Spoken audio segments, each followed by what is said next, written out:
Stevens Point Historic Preservation Design Review Commission meeting, recorded May 30th, 2023. 5 o'clock. Call the commission to order for, excuse me, for May 30th, 2023. Roll call. Mr. Kuhn? Siebert? Here. Monk? Here. Christensen is excused, but will be showing up here after special council ends in the next couple minutes. Calnan? Here. Did I pronounce that right? Calnan. Calnan. One of these days I'll remember it. McFarland? I don't see. And Malepsky? Here. All right, we got a quorum. Okay. Number 2, report of the April 24th, 2023 meeting of Historic Preservation Design Review. Entertain a motion to accept the minutes. I'll move to accept. Second, please. I wasn't here. I wasn't here. It doesn't hurt the face of it. Okay, Barry, thank you. Any comments or questions or corrections or whatever? Seeing none, all those in favor say aye. Aye. Opposed? Number 3, public hearing and action on a request from the City of Stevens Point to amend Chapter 22 Historic Preservation and Design Review Ordinance of the revised Municipal Code of the City of Stevens Point. Said request amends Section 22.05 for the purpose of defining the term mural and creates Section 22.07 for the purpose of establishing guidelines for the painting of murals on historic buildings. So this is a public hearing. Mr. Kuhn. Yep, I'll give a kind of a brief background. So, as Commission may know, we've been talking about this for last few, say 3-4 months now. And the purpose of this conversation, honestly, it's been years in the making. As you all know, for some of our more recent murals, there's really been 2 items for consideration. One, that the mural is painted on unpainted brick, and 2, that the mural is not a sign.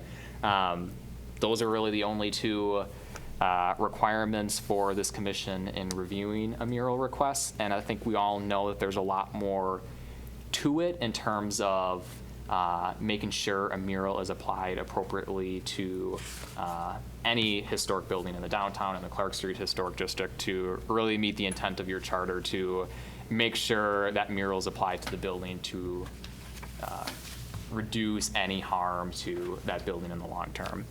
So, as I mentioned, we've been talking about this for the last 3-4 months or so, going into detail the specific sections within the ordinance.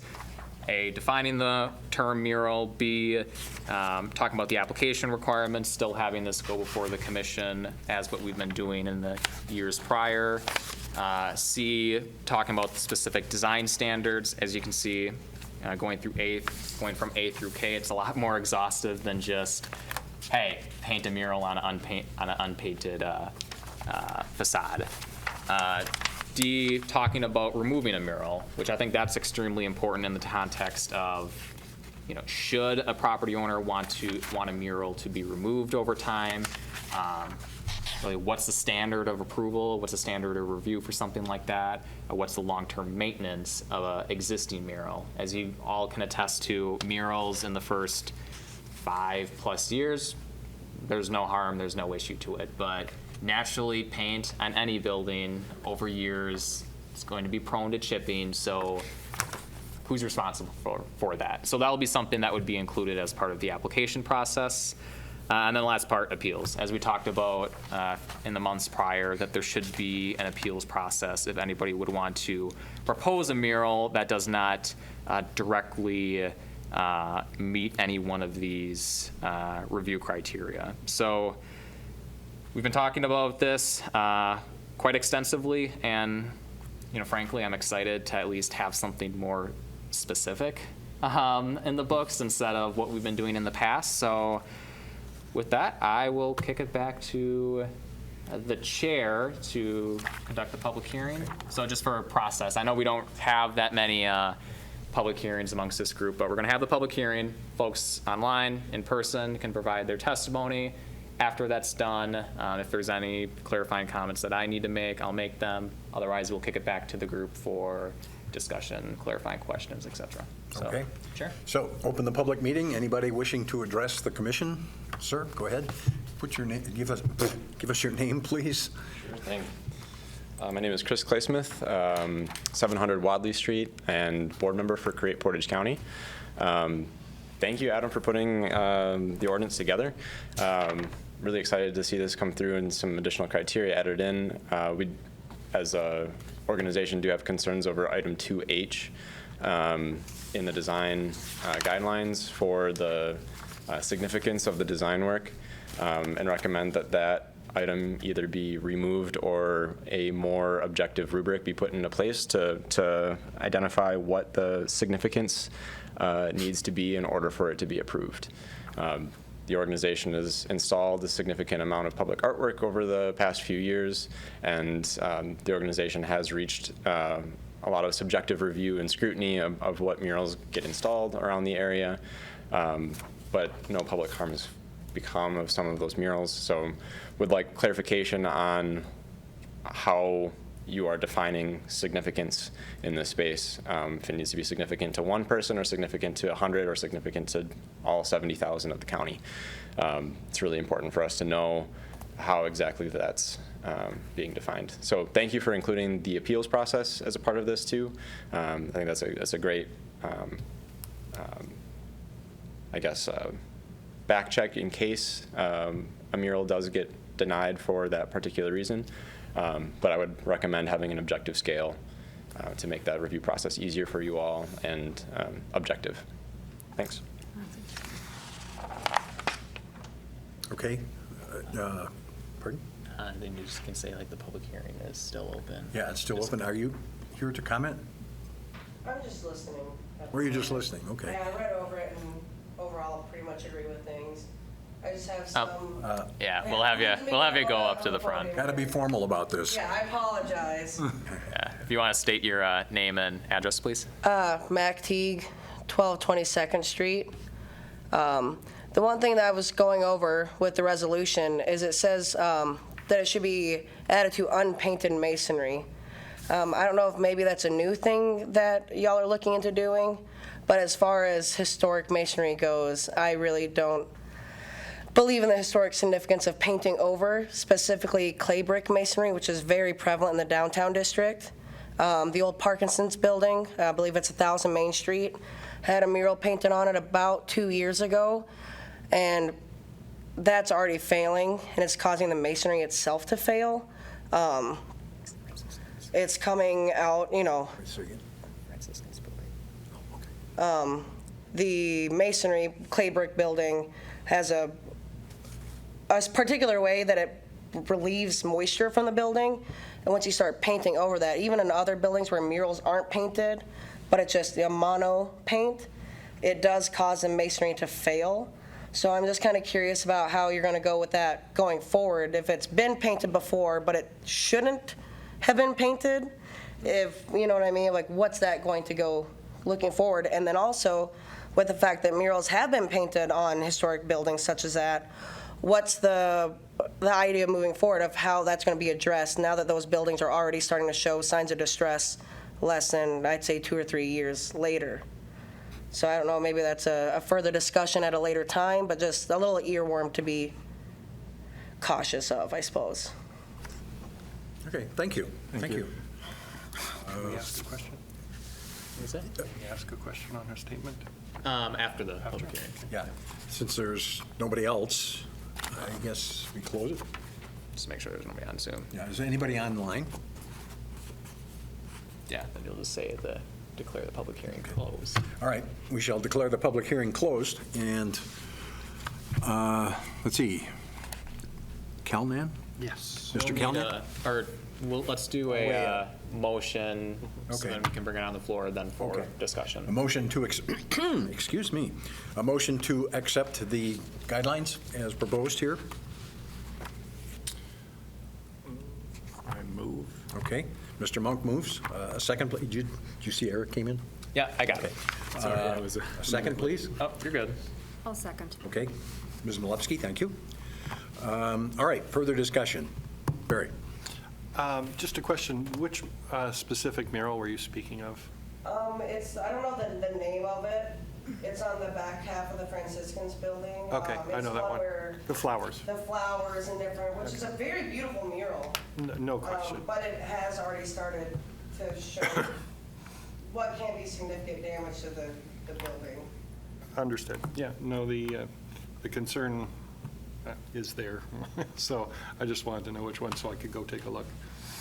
Yeah, and I've taken photos of it. I'm sorry if I need to get up on the podium to tell me. But it's primarily where the mortar joints are. We'll have you, we'll have you Yeah, go I up to the mean, front. sorry. It's first time here, so. Oh, you're good. So with historic masonry, the walls breathe, primarily in the 3 wide deep ones, which a lot of the downtown buildings are. Those are pretty easily identified. If you count 6 layers of brick up, you'll see one that looks like it's turned sideways. And that's just a vapor barrier, how the moisture leaves the building. And when you completely cover it in something like latex paint, it prevents that moisture from leaving. And so the issue that you have is when you look at where the mortar is, the joints, that moisture is pushing out, and it will either push the mortar itself out, also rejecting the paint, or in more severe cases as time goes on, it creates a phenomenon called spalling, which causes the face of the brick to actually pop off. And that, the downtown buildings, through paint and through improper restoration techniques, using the wrong type of mortar, is starting to become a pretty prevalent thing that I see on a pretty day-to-day basis. And I do construction, primarily masonry in my line of work. And so that's something that I see as very important. I love murals. I mean, we have ghost signs all over town, but it's just maintaining that integrity of the historic buildings at the same time. Not completely covering them. I looked over, and I like that there is a motion to keep them on the unpainted masonry, to keep it on like plywood or something that's set back from the masonry to allow that air gap for it to breathe. I think that's a fantastic idea that should be explored further, just because, watching the buildings around us crumble is a really sad thing to see. And I implore anybody that has a stake in this, whether you're an artist or you're a board member, to just take a walk downtown. That's the biggest area. Take a walk downtown and look at the different buildings and see what's been done over the years. Whether it's just a monotone, we're painting this building black or red or whatever, or if we're creating another beautiful piece of artwork, just looking at what that has in the long run. Because you may not see that in a year, but you'll definitely see it within 3 and then 5. And, as the line goes on, as it says, it will become, in my opinion, pretty significant damage. I do have a question. The oldest mural we have is the Rivermen on the end of the bridge. Yep. And that doesn't seem to be happening. I'm just curious as to why. Because that's I'm not, arguing so, with you. I'm just curious. yeah, I'm speaking primarily on brickwork. So stone is a completely different thing. That is brick, though. I don't believe that's not brick all the way throughout. From the best of my knowledge, that's stone and some stuccoing. Is it cement block? Pardon? Is it cement block? Could be. I thought it was 'Cause brick. I know we rebuilt the outside wall when we did it. Yeah, I don't think that the majority of that mural is on brickwork. I believe it's on stone or cement block, concrete masonry unit is what it's called. Okay. And that's why you see that it's got like parts of it that jut out and stuff, because it's not that. What I speak on primarily is clay brick, and that's from the 1800s to about 1920, 1930 period. Okay.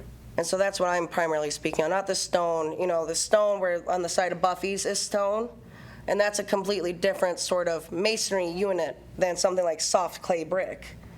And so that's why that building hasn't suffered severe damage from it, because it's a completely different masonry unit.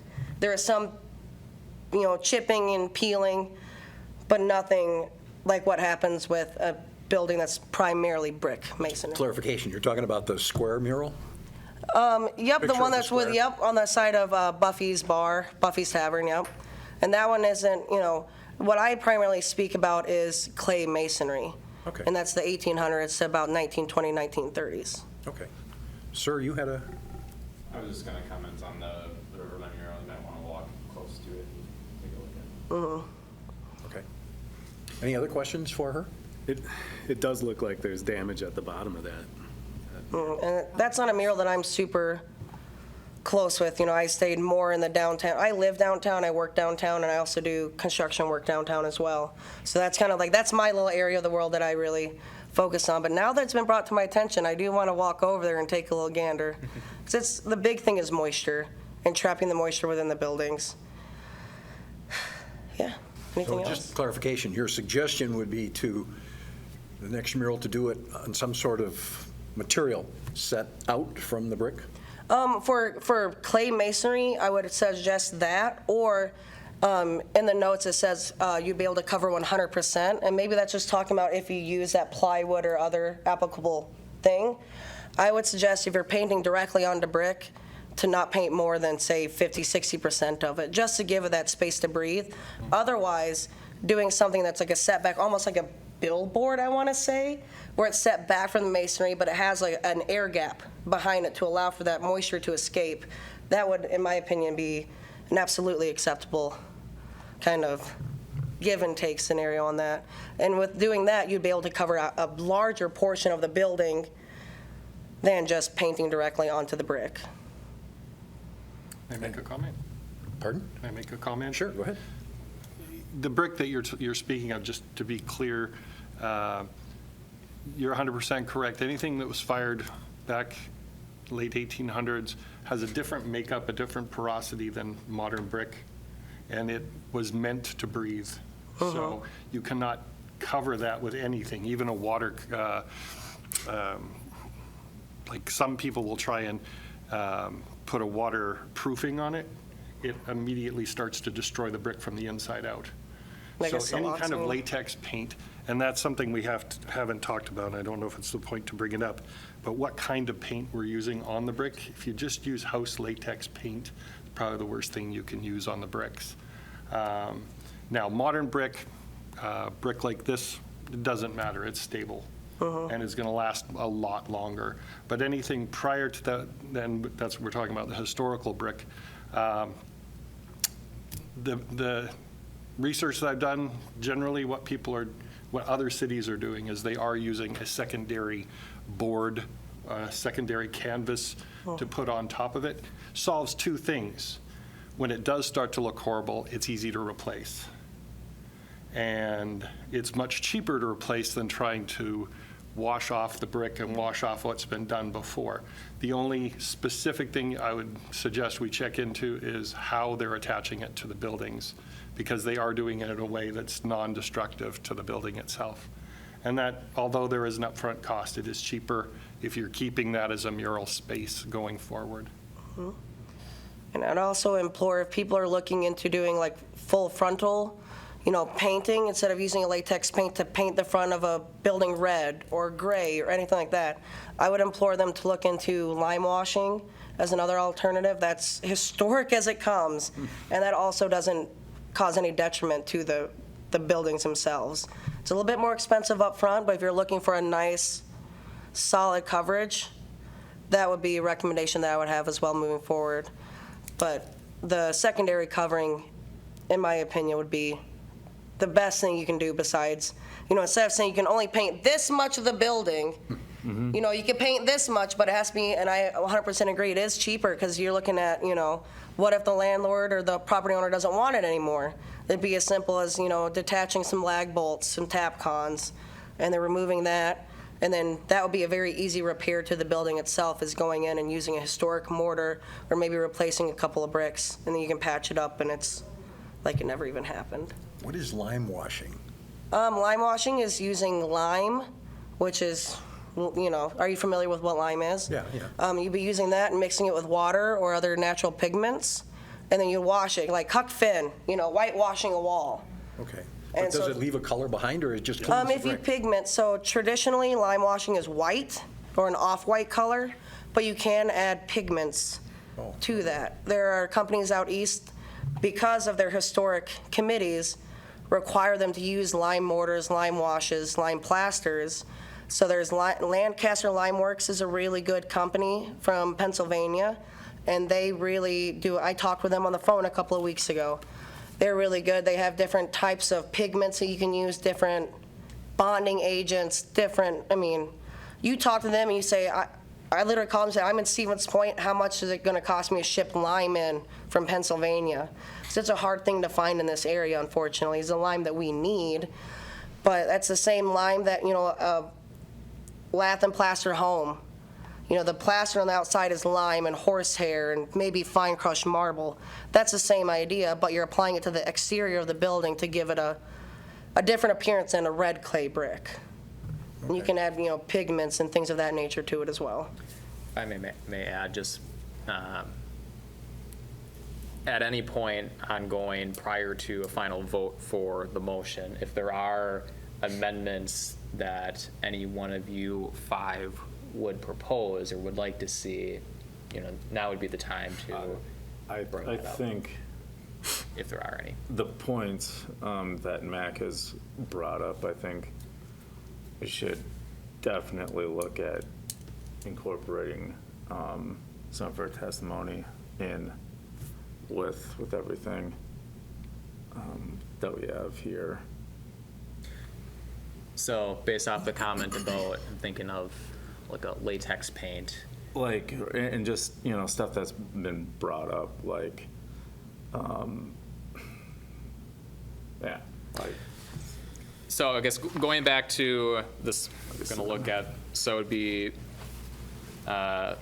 section 2 sub D, to utilize 100% of the wall on which it's placed, provided it meets applicable standards found within this section.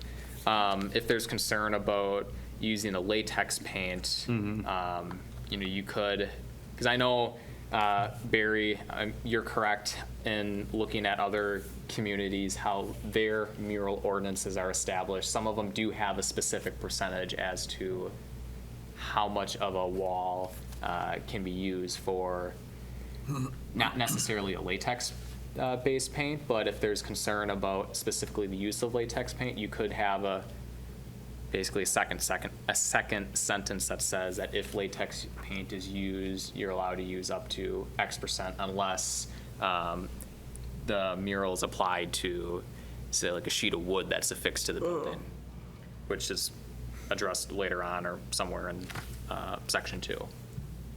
So how would you determine how much of the wall should be, open for the brick to breathe? I mean, what about the brick right behind the latex? I mean, is that moisture going to move across to the other bricks where the moisture can get out?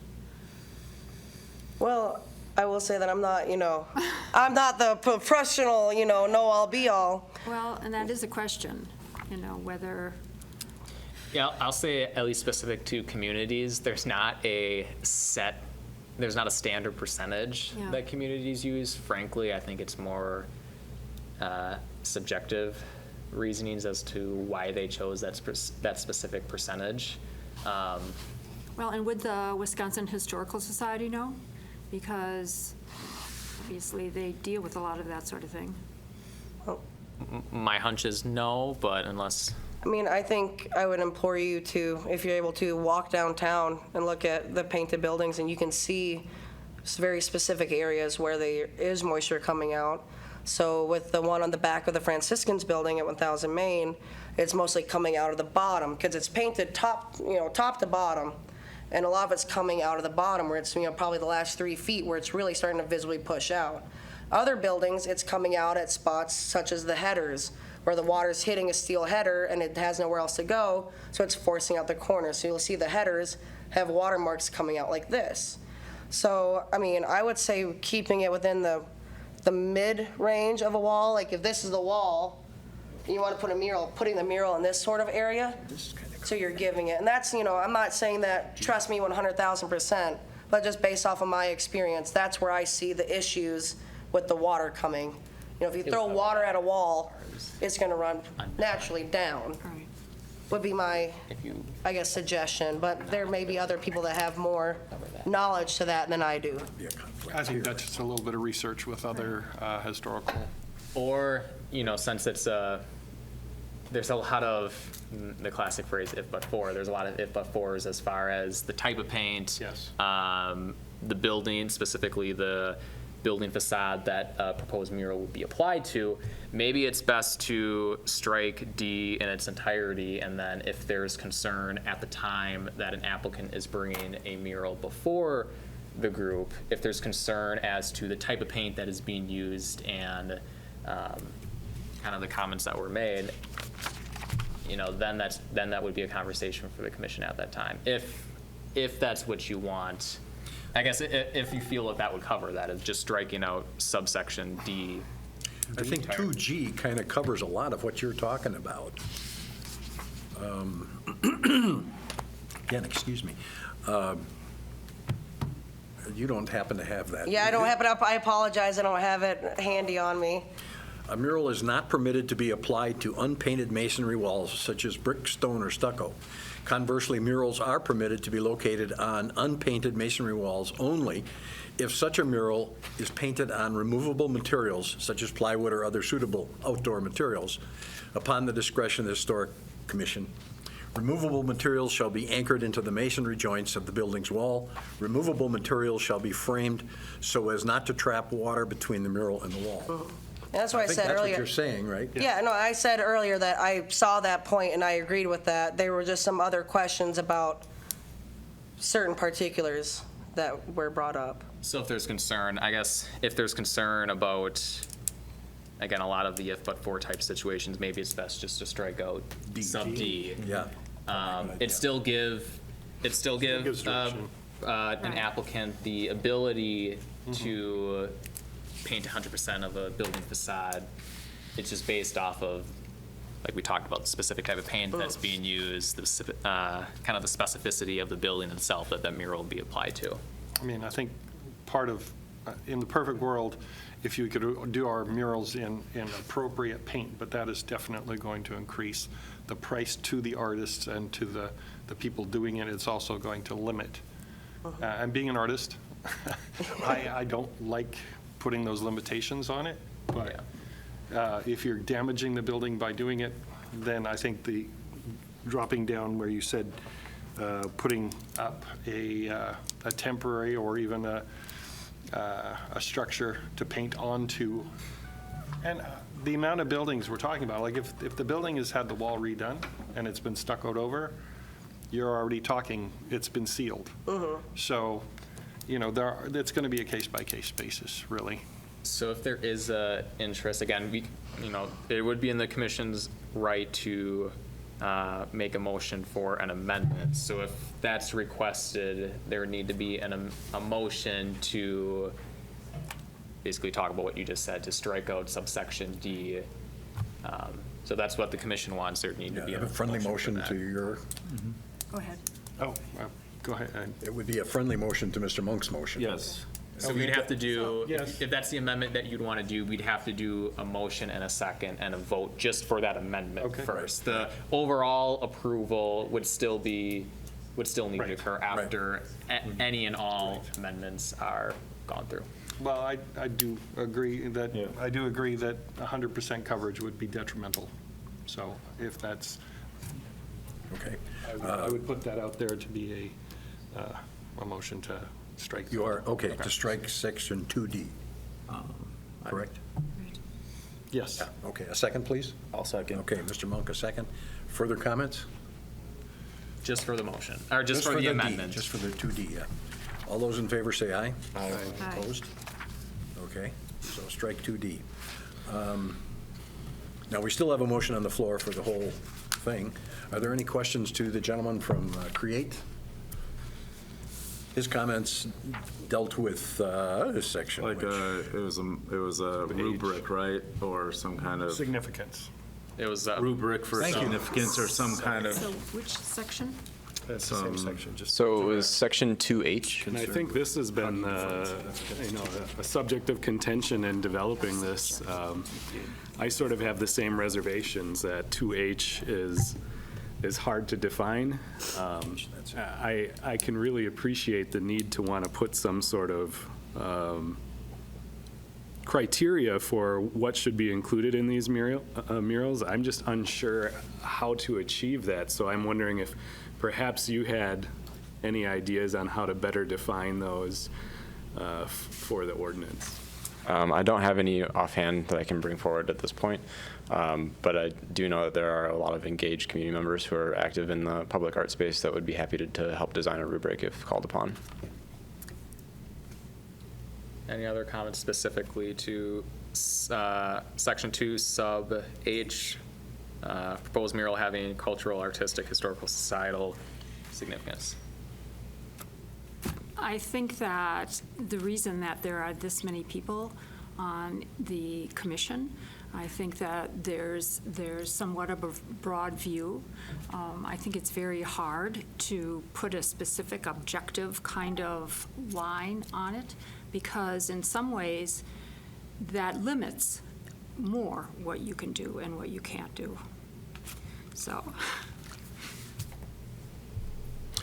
I guess I would second that. I think it's kind of restrictive. I think, I'm not even sure it's the purview of this committee. I think that program is a program that's another entity's program. We have kind of a final say in it, but I think we also have to a large extent, trust their judgment. It's their program. When we've attended different trainings, different seminars, they've had other beautification projects for downtowns, and a certain number of them, a large number of them were just for the aesthetics. I think H, having everything, has to have significance to the broader Portage County region. When I'm downtown, the mural that I see with the greatest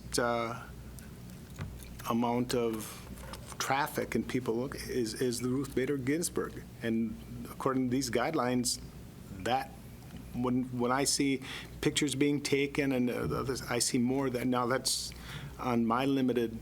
But I'm down there. I don't know if others, when you're down there, if you've experienced the same, but that seems to be the one probably that gets the most amount of play. And under these guidelines, that wouldn't have had a chance of being approved. See, I've led a couple of tours of murals downtown, and the one that really attracts attention is the loggers. Yeah, and I don't think you should forbid, but I think having the variety, having a number of different things, I think the chances of something attracting the interests of tourists is that much greater if you don't just narrow it to a certain specific. So I guess I would be more comfortable to either have a period after significance or not to have H at all.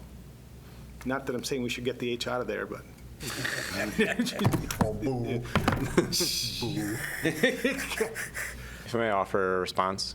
Sure. I think when I initially made the recommendation was to either, one, strike 2H or to revise it for some objective review so that an artist isn't deterred for their creative work for coming forward. And who knows what this body will look like in 10 years, and it's then subjective to that body in 10 years. So that's the reason why I recommend either making an objective scale or removing it.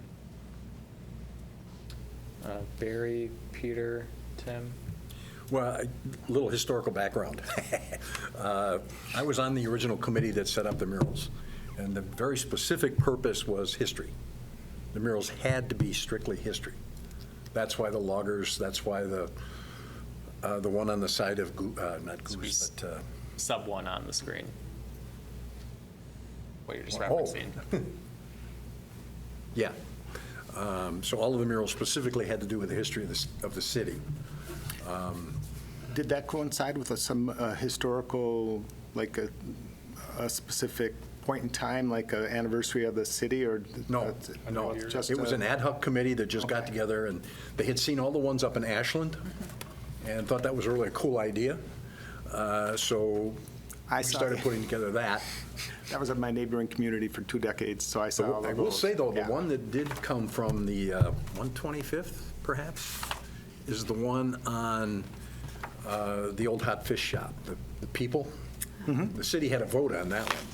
So there's a whole list of people Okay. that you could potentially put on there, and the top 10 are those people. I knew something came out of that, but I wasn't sure. Just what- that okay. specific one. All right, thank you. It's helpful. So I guess what I'm saying is that this definition in H is far greater than anything we specifically thought about at the time. Peter, Barry, any comments specific to sub H? I would say that I definitely can see the limiting factor for an artist. And if the intent, and we still want the intent to be only historical, that's one thing. If we want it to be murals, as in we want to move Stevens Point forward and show art as in all its forms, then it's definitely needs to be changed. I mean, it's very subjective to say the broader Portage County region and what's the significance of it. You may have an artist that does abstract that is absolutely beautiful, that would add to the enjoyment of our city. But that needs to go in front of, like any other art, it needs to go in front of a group like ourselves, and maybe even have input from other artists to say, is it valuable to the community? But just limiting it here, I agree with Chris. So would you be more comfortable kind of piggybacking off of what Alder Christensen mentioned, if you end the sentence off of after the word significance, strike out to the broader Portage County region? That gives you more flexibility because then it can be, cultural or, I mean, But they're all four. It can be artistic, cultural. It doesn't have to be all of them, but it would have to meet at least one of them. And it's hard for me to envision any kind of a proposed mural that wouldn't meet the guidelines that it would either be cultural, artistic, historical, or societal. I think that the trouble of the wordsmithing problem is significance to the broader Portage County region. Who makes that? I guess if that's us, then It would be the commission. Yeah, it would be. But it also says or. I mean, all of these are in a line that I read as being or. It would be one of the four. It's not that all four have to be met. Exactly. You can pick it. So artistic is in there. I mean, that gives you quite a bit of leeway. And I think that, and I had mentioned at one of the other meetings, first of all, we've changed the ordinance quite a bit, and we have kind of honed in on it, and made it something that is a little bit clearer for people that are doing the mural and whether or not they want to get into this whole process. And I think that we should give this standard, this ordinance, a chance to see how it plays out a bit. And I think one of the important things about it is that we have some more ideas as far as how to preserve the buildings, that we really have to think of that too. And I know somewhere in this packet it says about putting up those panels, that it should go in the mortar and make sure the screws do not go into the brick, and I just think that there's quite a bit of openness here, and you can still have something that is open-ended. And I mentioned at the time, just let this history thing play out for a while and give it some more leeway, because you could stand up the streets, which are a grid, and you could do something with the grid that's down there on a vertical, even though the grid is on a horizontal. And I think there's some openings there that you could look into, and sometimes when you're pushed to do that, you end up coming up with something much better than you originally would have thought of. I can agree with the thing about, I can agree with the putting a period after significance and getting rid of the Portage County stuff.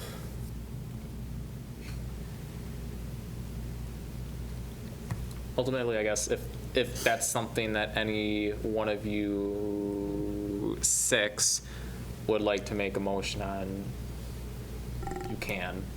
It's within your right to, as what we just voted on, it is within your right to have an amendment to what's before you, if you so see fit.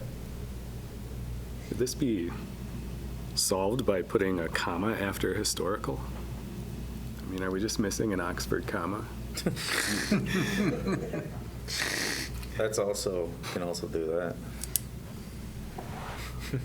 Think so, like, and just getting rid of the broader Portage County region and putting that comma there. Well, I mean, that would suggest that it's a list, and the last one is societal significance to the broader Portage County region. That's one of them, so it would be either cultural, artistic, historical, or societal significance to the broader Portage County region. You could read it that way. I think, isn't that what Okay. you were saying, Carol? Right. Yeah. Maybe adding that comma clarifies that. I gotta love agree, grammar but a lot of people aren't sure what the difference between the Oxford comma and it being there. It might be more confusing. I think just, Still or societal. yeah.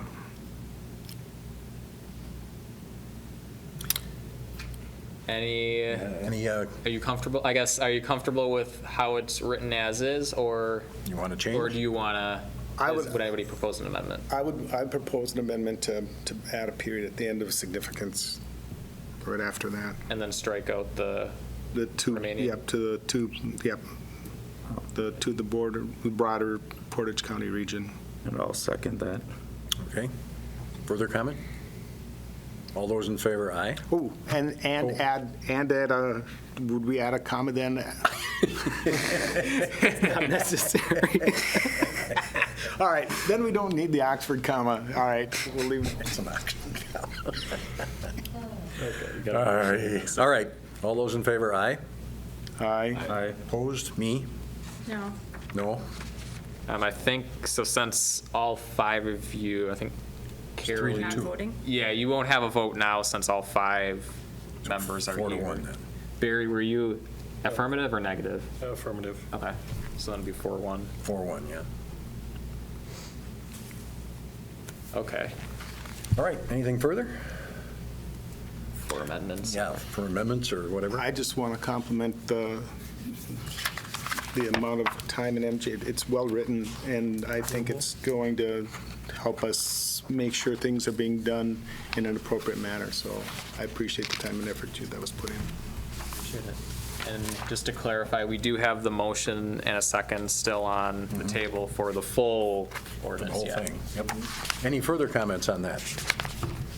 All right, I'll call for a vote then on the whole package With the amendments. with the amendments.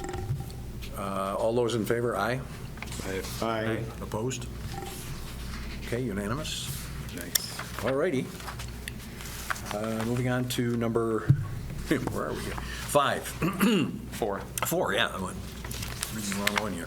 Discussion with possible action on submitting a Historic Preservation Fund subgrant application.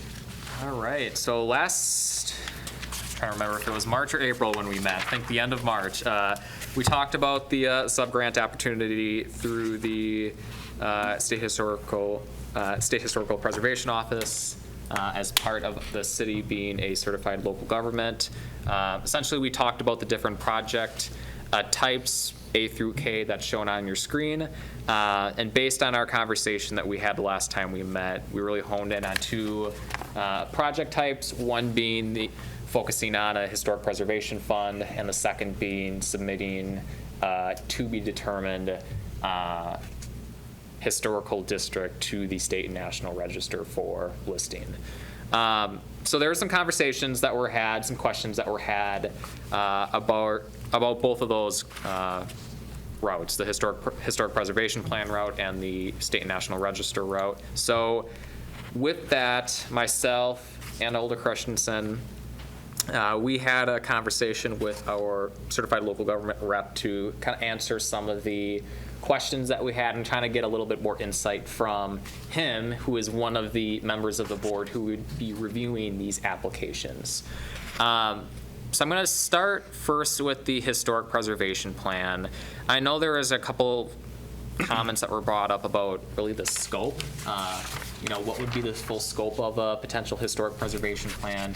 As I mentioned last time, there are criteria set within Chapter 22, the city's historic preservation ordinance, outlining what should be included in a historic preservation plan. It's just we don't have an up-to-date historic preservation plan. Included in the packet, I provided a copy of Racine's historic preservation plan. I included a link to that, I should say. I fully don't expect you to read it, honestly, and I don't expect you to even skim it up to this point, but really this was when our conversation between myself and Mark and Jason, this plan was really talked about as being the gold standard of what communities should be looking towards as part of the historic preservation plan. You want to take a look at it afterwards, definitely look at it. The link's in the packet. But some of the things that kind of stick out for me as part of the historic preservation plan that comes to mind is this plan is essentially a targeted version of a comprehensive plan, except it's focused just on historic preservation citywide, right? So it'd be focusing on really the criteria that's mentioned in our historical preservation ordinance. And since we're currently undergoing a rewrite to our comprehensive plan, there is the added benefit of, should we be awarded the CLG grant, that we would be working on this plan at the same time as our citywide and our neighborhood level comprehensive plans. Another benefit with this plan is, frankly, it's a comprehensive plan of what we as a city, what you all as a commission should be looking at in the next 5, 10, 20 years in everything historic preservation related. There's specific topics, specific proposals that were mentioned in this plan that, frankly, it's situations that we don't have currently in our city, but you all as a commission have been talking about for quite some time. Topics related to economic hardship claims. I know some of you on the commission talked about that over the last few months as far as folks wanting to meet certain standards within our design guidelines, but there's a financial consideration, there's a financial cost to that.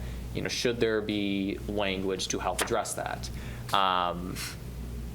One of the things that I know it's a long ways away, but we'll also have to consider in the next few years is doing a resurveying our city as part of a future intensive survey report.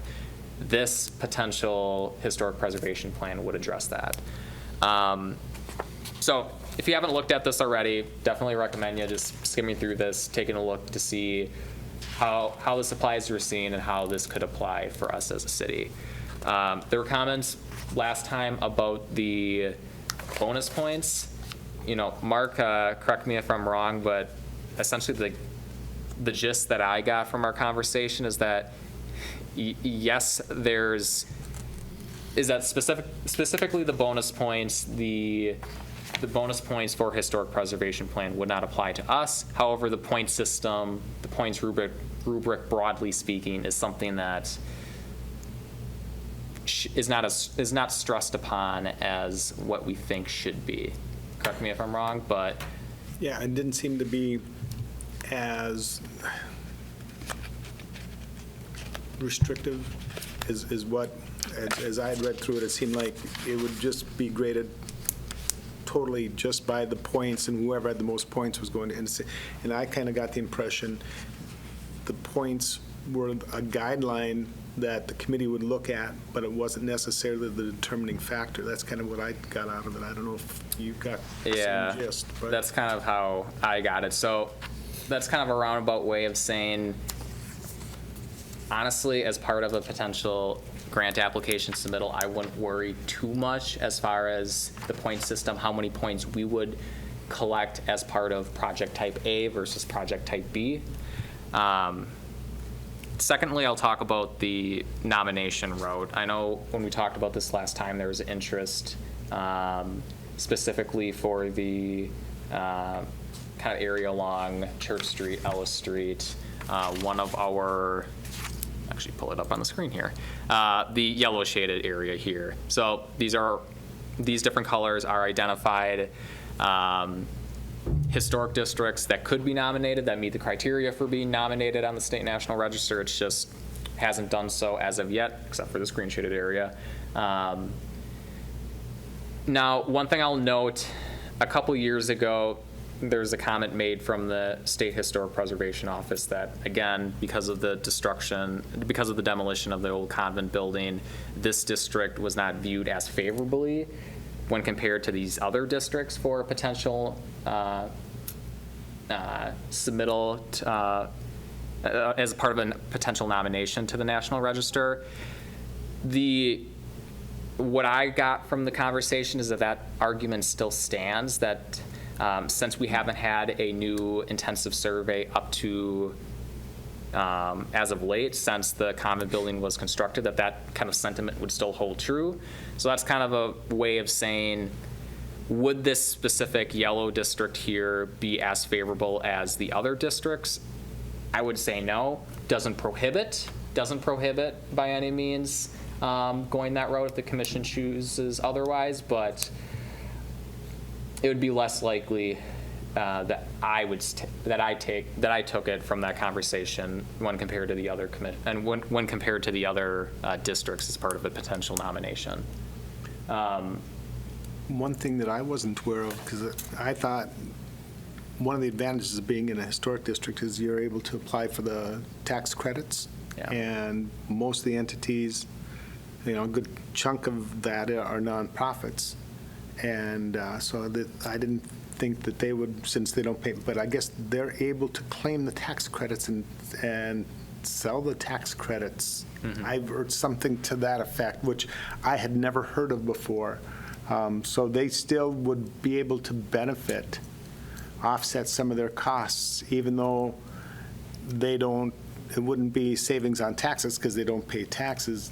They would be able to garner, I don't think it'd be dollar for dollar, but they're actually able to sell their tax credits they would have gotten to a taxable entity, which that's totally new to me, which, yeah, it was counterintuitive. I don't know how you can get tax credits when you don't pay taxes, but there's still, so, yeah, so because that was one thing I had thought of in consideration, because I'd share some of these concerns. But yeah. The school and the church would still be able to somehow garner some benefit from the tax credits, so. So ultimately, the purpose of this conversation is, last time we met, we highlighted these two specific project types, the historic preservation plan and the nomination, as two preferred projects. What we would be looking at is kind of narrowing it down to one as part of a grant application submittal. And so included in the packet, my recommendation is, after taking everything into account, would be prioritize the historic preservation plan route in terms of submitting the grant application. However, with the directive from this commission that in the next year or so, let's just say, you direct city staff to hold these public engagement meetings with these property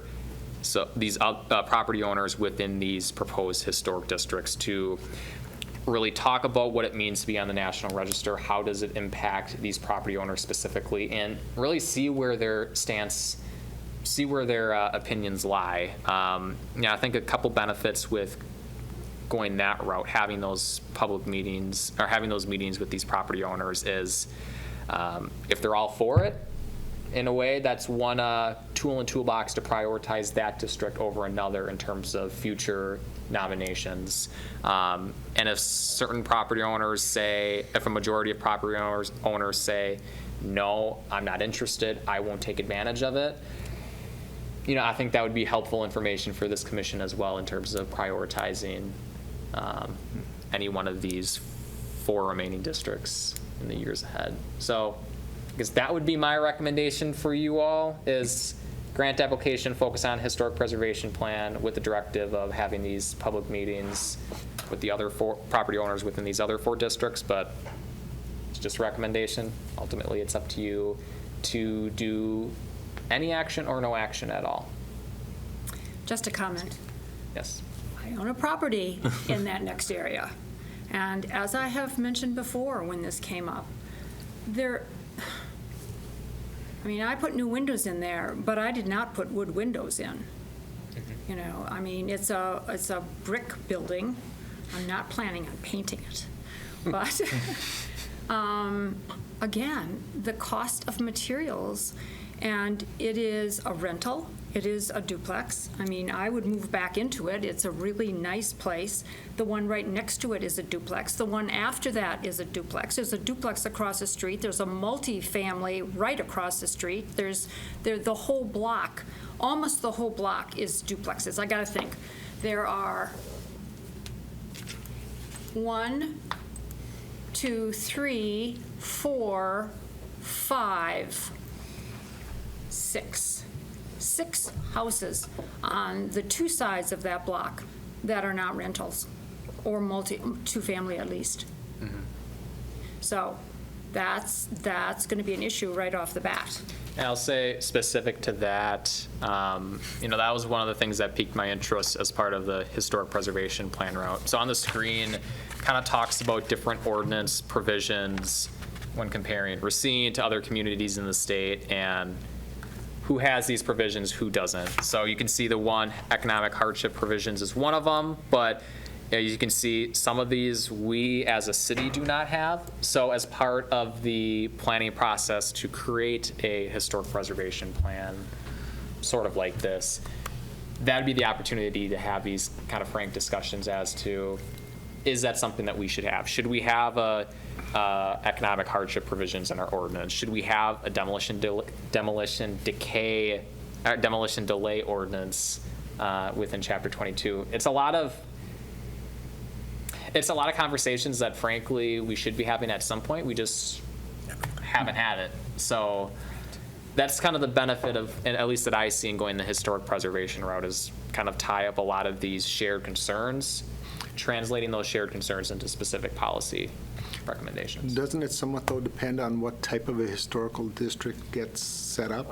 Because you have different types of restrictions as opposed to, in some, there's much more local control, and others, you're eligible for tax credits, but you're not necessarily as restricted as far as what you can and cannot do and what materials can be used. Yeah, your house specifically, Carol, you're kind of in a catch-22 in that you're both in local historic district here, subject to the purview of this commission, but also on the National Register. If, say, one of the properties down in this orange shaded area, let's just say this orange shaded area is on the National Register, and a property owner wants to put new windows in.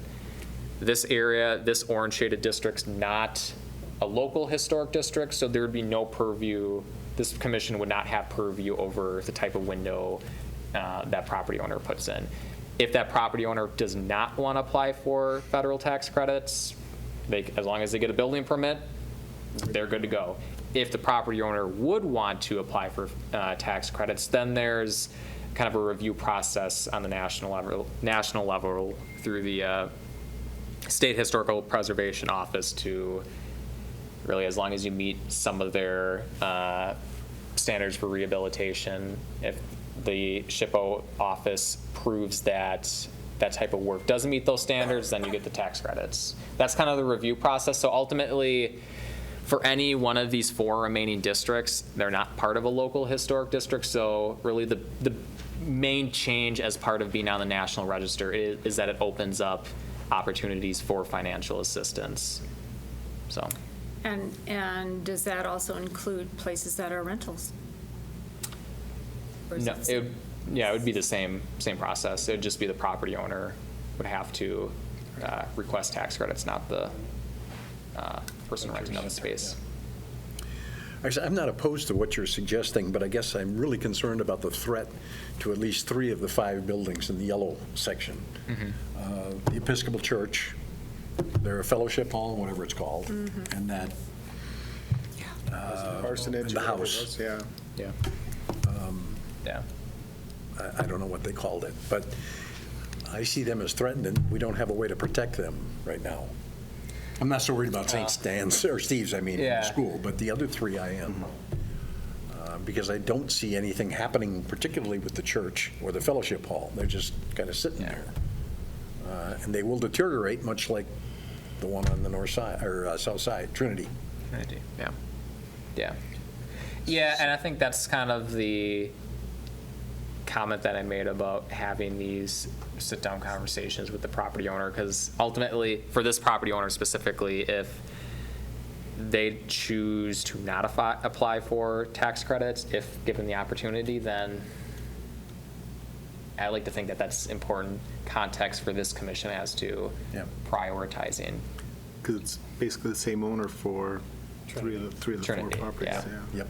If you wouldn't want to get tax credits, then, then maybe there's a conversation to be had about other measures or whatever, so. Obviously, the history with Trinity and letting it go into disrepair. And the 2 that we're talking about, or 2 buildings we're talking about, 3 buildings we're talking about. Has anybody talked to the building owner to find out what, if any, plans there are other than just letting them deteriorate? So I was with the building inspection superintendent we had a conversation with him, say maybe about 2 years ago now, 1.5 to 2 years ago now, as to kind of doing a walkthrough, interior, exterior, outlining what needs to be corrected, and as part of that conversation, that was really the directive given to him. Here's a list of things you need to approve. Yep. Yeah, so that's kind of where we're at, is I don't know what timeline he was given as to how long he has to correct those violations, but Because I would imagine you're getting close to raise orders on some of those buildings. I guess I'm not a building inspector, so it's hard to tell if they meet From the. being through the Trinity up from the top to the bottom, I can tell you, there's no work being done on Yeah. the properties that he was. Correct. There's nothing has happened. I fell through the floor in the basement of the Trinity. Yeah, and I guess, that's still a conversation. Ultimately, as part of submitting a nomination paper, we have to have conversations with those property owners. So if this property owner specifically would say, no, I'm not going to apply for tax credits, it doesn't prevent us from submitting nomination papers, but that is something we would have to disclose on the nomination papers. So would it look good? The only Make thing- an argument, no, but The only I guess thing go by you'd the be judge. getting is, as your slide showed, maybe be able to delay some sort of raise order and court action against the owner to save the buildings.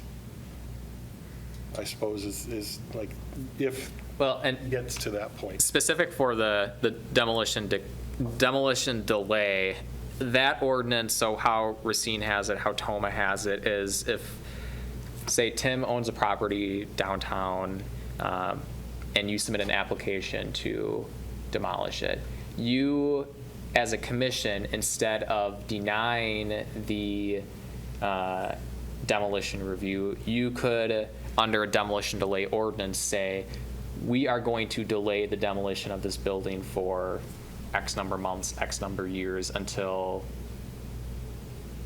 X, Y, Z can happen at the request of your commission. The other thing that does come into play, though, that wasn't in effect when Trinity was being dealt with was we do have the preventing demolition by neglect ordinance now. And so we Okay. have an additional, Protection. yeah, there's another option that we didn't have in the toolbox previously. And Okay, that's good to know. yeah, that just was approved by council, what, 5 months ago? January, February? 4 months February, ago? maybe? Yeah. Yeah, so I mean, ultimately, if this property owner, or any property owner for that matter, in a historic district, would not want to apply for tax credits if given the opportunity, and they bring their building into a state of disrepair, then yes, that ordinance currently on the book for preventing demolition by neglect, that reasonably could be the next course of action.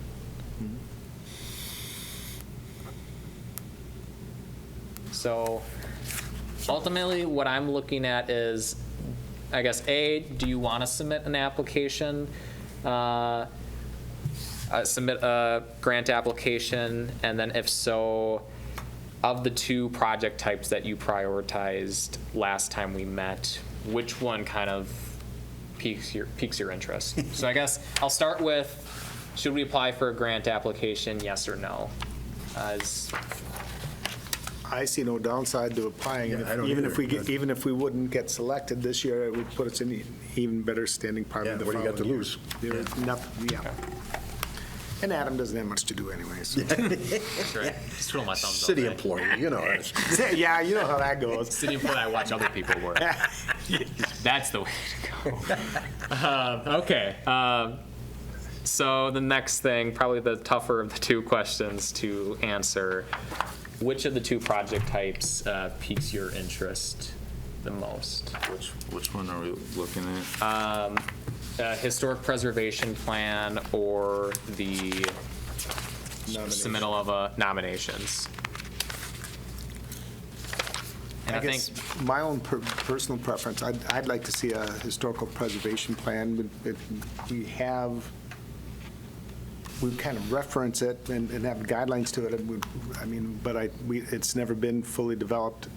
But simultaneous with that, I think, Adam, your idea of going ahead and doing the neighborhood meetings in each of those areas, I don't think it's an either or. I think we submit the grant for the plan, but then start the process, do the public information meetings in each one of those areas and engage the amount of interest they have. So when we do make a nomination, it's likely to be in an area that's got the support. Right now, we don't know the level of support in each of those areas. So I think it'd be a little premature. I'd kind of like to get something to accurately gauge their interest, but still put in a grant this year for the preservation plan to make you do both.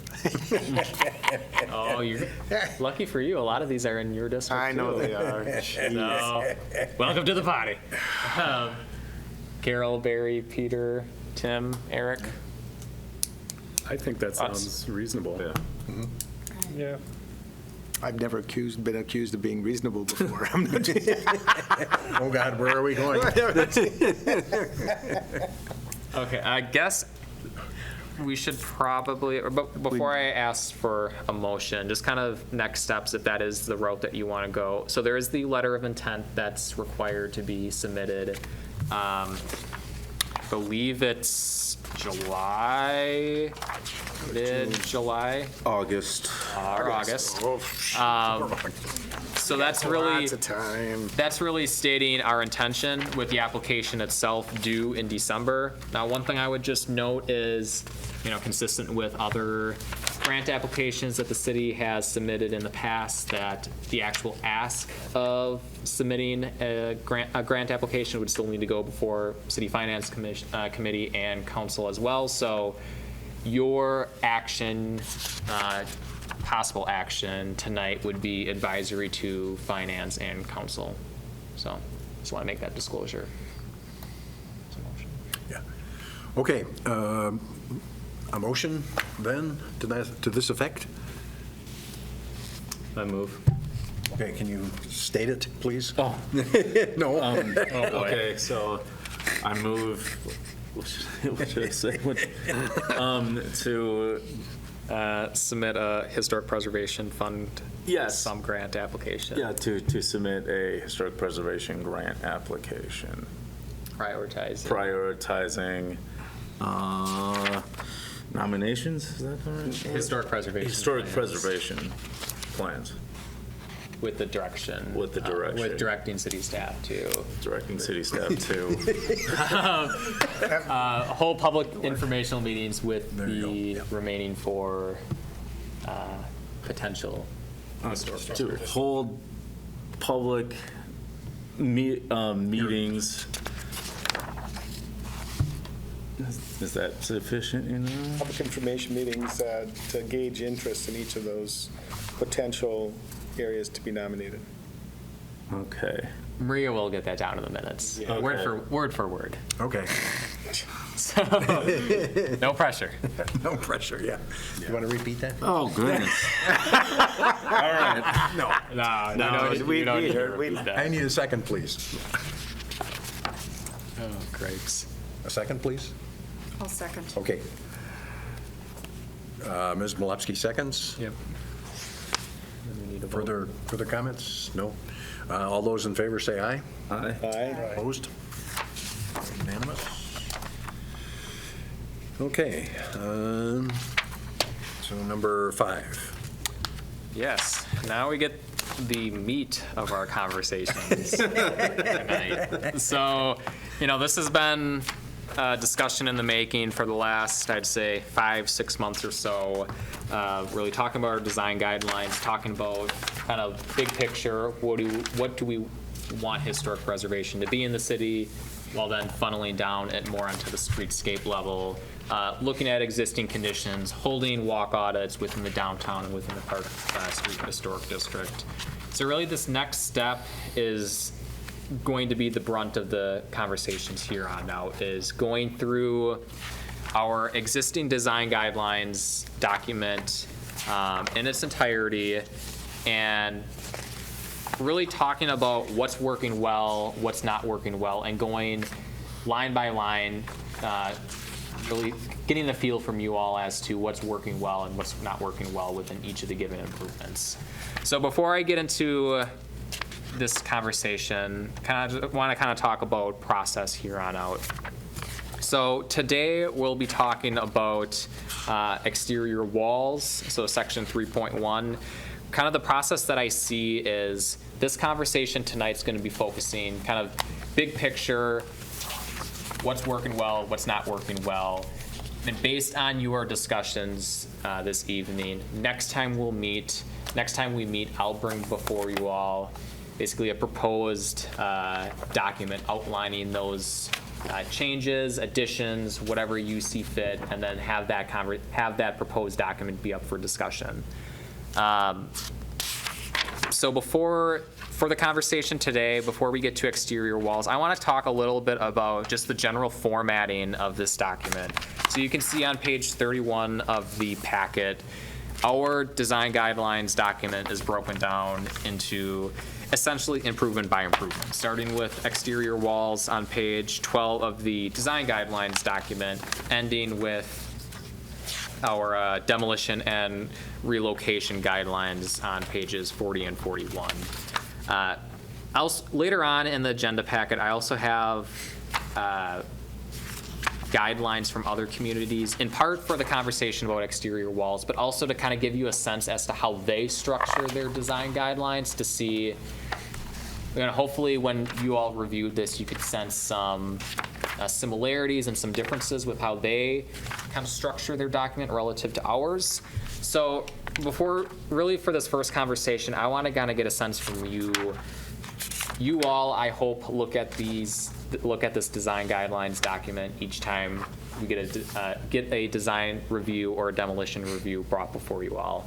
And so I hope you're generally familiar with the structure, with the layout of this document. And so I want to hear from you kind of your thoughts on that. Do you like how this document is structured currently? Do you think that there's some room for improvement? I guess what's your general thoughts?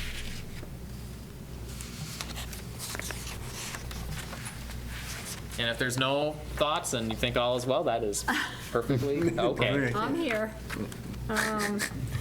I guess in that first part, that 3.1.1, engineered or synthetic siding, it says that application of synthetic siding materials to historic districts, whether wood or masonry, are not recommended in all of Stevens Point historic districts. Obviously, it says they're not recommended, but does that say that you can then have synthetic siding? And is cement board considered synthetic siding? And what was put on the Warner House? I don't know, I wasn't here for that meeting. The one that's on the corner of Reserve and Reserve and Clark, Clark. the Boston House. Trying to remember. I haven't gone up to it and feel touched like it. it was. I don't recall that one. I'm trying to remember what type of siding material it was.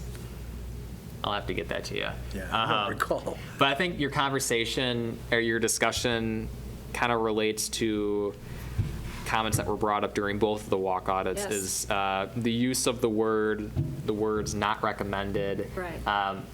Should, It's up shall. to, yes. Yeah. That's up to subjectivity amongst the group as to, Right. how I read it. There's kind of that way out for somebody to do that, even though it's relatively clearly stated in here that's not preferred, but it's not prohibited outright. Right. So I think is that what I'm hearing? Kind of one suggestion as And- part of the formatting to And remove that. obviously, being a resident of that neighborhood and perhaps being an owner in another neighborhood, Yeah.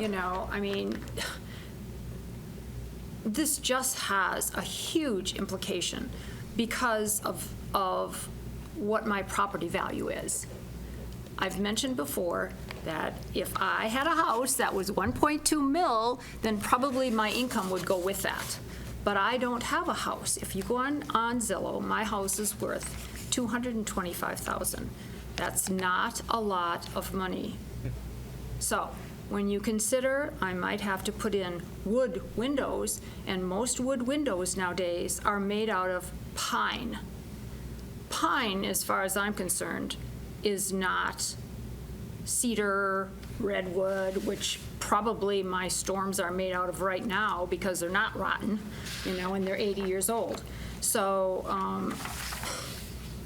it is an ongoing question, as far as what is the flexibility here with houses that are not, they may well be in a historic district, and you hope that people will keep them up, but if the expense becomes too much, they're not going to be kept up. Yeah. That's the nature of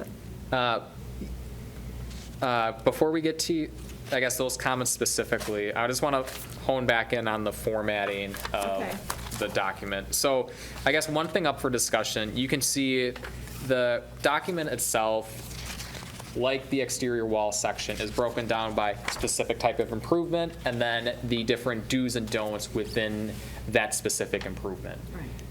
Do you like that type of structure, or do you like how, some communities that I've looked at have that design guideline document broken down by residential buildings versus non-residential buildings, and then these are the regulations for that type of use? Or do you like I have on here, page 50 of 56 of the agenda packet, that's from Cedar Rapids, Iowa, where they break it down by type of improvement, but then they have a table that says, here are the types of appropriate improvements done in the context of exterior walls, and here are improvements that would not be considered appropriate. Do you like kind of that structure better, where our current guideline says, don't do this, don't do that? Do you like that structure, or do you like, let's just start with Cedar Rapids, for example. Do you like us all saying, don't do this, don't do that, or do you want, do this, or don't do that? I feel like how the Cedar Rapids one is a little bit more, I think, user-friendly. Okay.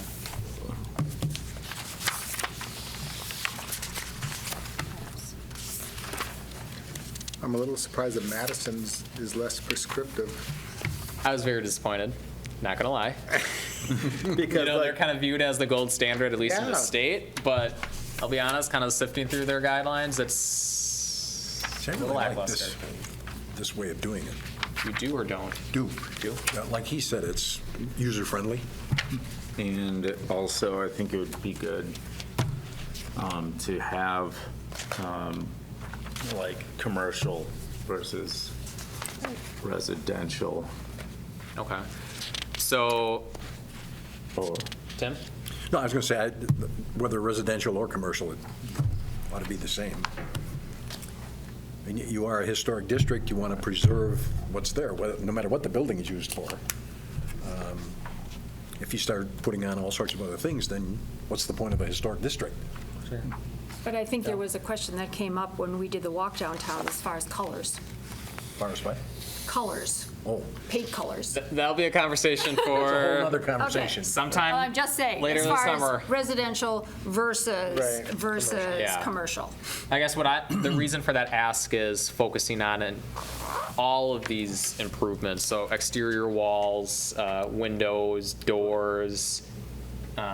Should that be the structure of bringing up those improvements be kind of how it is existing, kind of just lump residential and non-residential in one section, or do you want to delineate between those types of uses? I think we heard from Tim, we heard from Peter, Carol, Barry, Mark, Eric. I guess your thoughts? You know, it would make sense to just add that where appropriate, I think.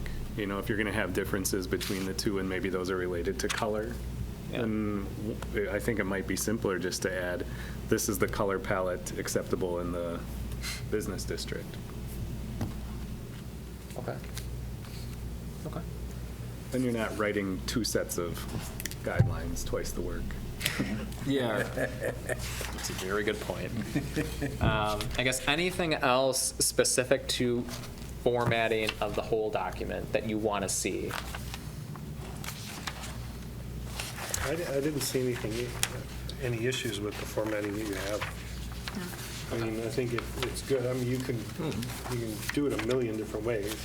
Yeah. Which is the problem. True, because, true. You know, True. Yeah. every city has come up with something slightly different. I don't see, from what I looked at, and then I briefly looked at it, I'll be honest, but I didn't see it was not confusing. It was very straightforward, and I thought very easy to follow. I'm not talking necessarily point-by-point content, but Yeah. just formatting. I thought, and I agree, I think overall, I think ours can be tweaked, but I don't think you need to start from scratch. The one thing I did notice is Cedar Rapids, I do like some of the verbiage that they use. I mean, whether, instead of saying, using the term appropriate and not appropriate seems to be less harsh. And then they have a little section on home repair tips. I mean, it kind of gives, instead of saying required repairs, you can have home repair tips, and I mean, it's kind of, More soft. It's more soft, but it kind of conveys that the city's trying to be helpful, as opposed to yes. And being a hammer. And to your point, because I do know people who live in that's kind of another thing that they're talking about, is they looked at the guidelines as it is, and it does seem really like, it's not friendly, and they don't and it doesn't convey like, this is kind of more of a collaborative sort of process, rather than like, you submit it, it's faceless entity says no. It just, I like the term home repair tips. I mean, it tells them what to do, but it's kind of like where you tell someone to go to hell and they ask you for directions. I mean, it's kind of the same. You say it in such a nice way that they're much more liable to actually Find their way there. There you go. But I mean, it does. It does present it in, I think, a different light. Okay. Any last minute conversations, any last minute discussions for the formatting of the document? that. Otherwise, we will go talk next about exterior walls, and we'll kick back, Carol, what you talked about earlier. We'll start just with engineered or synthetic siding. So I think this is going to be, this is a conversation that we had for our audit of the Clark Street Historic District, in that, say if a home has wood siding and somebody wants to replace it with a kind of like a vinyl siding, but the appearance of it makes it look like wood siding. Are you okay with allowing those in certain circumstances, or are you not? Nope. Because I think this is kind of when we're talking about engineered or synthetic siding, I think this is this is the big conversation to have, is in situations like those, if any one of you, more or less likely downtown, I would say, but especially for Clark Street Historic District, if a property owner would come before this commission wanting to replace wood siding with a vinyl or some sort of synthetic material, I guess what's the overall thought amongst the group? Are you comfortable, not comfortable with it? No way, no how, only allowed in special circumstances? I guess that obviously that one house had vinyl siding put on because it was for insulating and all of that sort of thing, through CAP services. That may well come up again, who knows? And then you are overridden, by the Common Council. And if you feel that that's something that is okay for you, then in that situation, perhaps vinyl can stay there. I think that I pointed out that house on Clark Street that's right across from Emerson Park.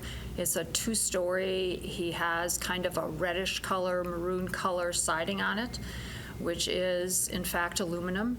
Yeah. And I know that what he did was he didn't like the breaks in it, with vinyl siding. Oftentimes it comes in sections and it's multiple layers. So there's going to be a break in it, so it's not one board that goes all the way across, which you would have in a wood house normally. But what he did on that house, and I think that's one of the reasons why it looks so good, even though it is aluminum and well done, and there's still wood elements on it, he had the board, the siding extruded so that when they put it on, it would come in one long piece. And that's how it was put on, so that you didn't have those breaks in it. And I think that makes it look much cleaner, but yet it is something that you could put on your house and you would not have the maintenance. Obviously, that house is a combination of aluminum siding.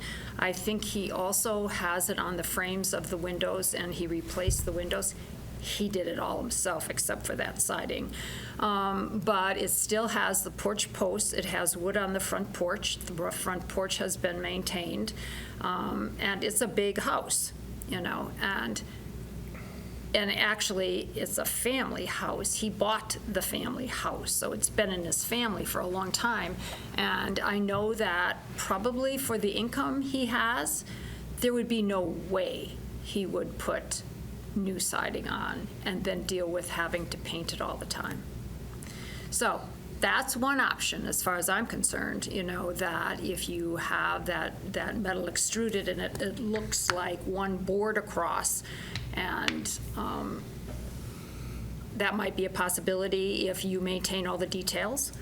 And it says somewhere in there that, it should be those corner boards and the window frames should be out beyond the siding, so it looks like the original siding. I think that if the Boston House does have that cement board on, which I think it does, I think that should be an option. I think it's called concrete board, isn't it? Cement board? Fiber cement, whatever. Fiber cement I board. think it's called Hardy Plank. Hardy Plank. is the real word. One of them. The brand name. That's a One brand of them. name. Yep. Okay. I think that should be an option for people. The har- Maintaining the architectural detail, if there are, brackets on the top, or there are little loop-de-loops like I have, 1940s loops, that kind of thing be maintained, because you would still have to routinely paint that. And I guess as far as wood windows, oh, God, and particularly if you have all those millions. So extra expense to paint them, Well, if you had- windows will be a whole separate conversation. Okay. But, All right, that's the next one. All right. Mark? Yeah, one of the things that's happened is you used to be able to get the fiber cement board in a smooth finish, which is more similar to what the original siding was. They no longer make that. Now it's all got the very heavy wood grain. That's what we were told at the one meeting we were at last spring. I have, How recently? I'll just pull back that thought because I know I've seen it in flat. How recently, I don't know. Yeah, and so he was saying that they're going to quit or they had quit or were, so he was kind of concerned because that was a cost-effective alternative and pretty durable. But if you're looking to try to recreate the original look of the siding, that really heavily wood-grained that is still popular and is still being produced didn't really do the same thing. So and I'm guessing, it's hard for me to believe that nobody's producing it, but it did seem like Maybe a different manufacturer. I'm wondering, but I know he had expressed, and this was what's his title? A restoration architect or some such thing. Yeah. And so he would prescribe the different things to try to make it retain its original appearance, and actually liked that product, but wasn't sure that they would have access to it any longer. So I think for the purpose of the conversation, if you could all go on page, if you're not already, page 33 of the packet. On the left-hand side of or bottom half of the page, left-hand side if you're looking at landscape view, under wall guidelines. So this would be the guidelines that exist currently for engineered or synthetic siding. So we'll just focus a little bit on item number 2 under wall guidelines. So talking about original walls shall be properly maintained and repaired when necessary. If an original wall feature has to be replaced, the new feature should match the original in size, profile, material, and texture. So I guess start with size. Just go at them one by one. Thoughts? I guess my assumption, my preference would be to keep it the same size, generally speaking. I guess, are you all in general agreement, or do you think that should not be a requirement? That if somebody wants to replace it, it can be of a size bigger or smaller than what was existing? I guess it depends on what's available, because all of those kinds of things, I know I'm having my balusters replaced, and I had a hard time finding somebody that could do it. And depending on how ornate, and I know certainly in this house that you have right in the picture here, there's no longer iconic, it no longer has a capital on it. It used to be iconic, the iconic column, and no longer has those. Yeah. So, and I'm sure that if those had been made in plastic or whatever those are made out of, those columns that are on that building now, and if it wasn't outrageously expensive, they probably would have put them back on. They may have been Corinthian in the front. The ones on the side, I think, are Ionic, and I'll have to look at it again. I know they were different, actually. But I guess that's also a question, as far as replacing something that has cornices or coins, or some of those things may well be hard to do. But it also does say should. It says should, and that's Right. the cop-out. It doesn't say shall. Well, And again, if you're going to change it all, then what the heck is the point of having a historic district? I've worked with Hardy Board, or whatever it's called. I've worked with aluminum, and it's, sorry, crap. It just does not look right. Now, the building I worked with the Hardy Board on was a brand-new building, so I mean, it isn't going to look like it used to, because it wasn't before. The aluminum, on the other hand, goes on an old building, and it just looks like terrible. Did you think that house looked terrible? I think that house should be looking like it should supposed to look, wood. Otherwise, why are we having a historic district? Because you're not putting a triangular window in there. You're trying to keep the essence of it. You know, and again, I go back to the money aspect of it because of the price of the houses. I understand that. And, you know, we're running into that with our 5 or 11 buildings in Plover. Right. They're all wood, but we're keeping them wood. Right. And we're painting 3 of them this year. It gets expensive, you're right. But if you you've have got a money historic coming in. building, you keep it historic. Right. Once you change something on it, it's no longer what it was. That's true, but I also don't get donations. True. Neither do we. That's why I collect cans. I donated. But I also think that you almost always need to have some kind of a mechanism for financial hardship, where if for some reason retaining the original is that cost prohibitive, that they have the ability to appear before this group and request whether you call it a variance or permission, and if this group makes a determination, they still have another level of appeal. So.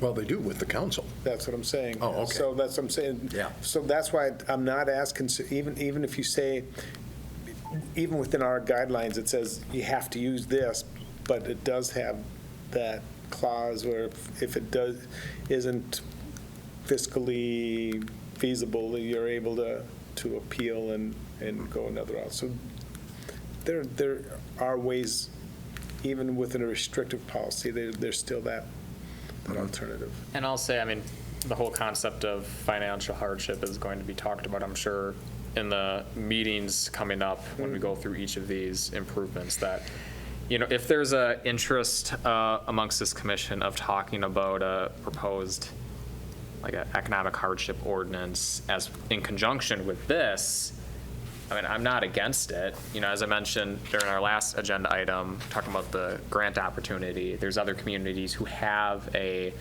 economic hardship verbiage in their ordinance. You know, if that's something that you want to kind of have that discussion coinciding with this, I mean, I don't have an issue working on something and working on it and bringing something before you all.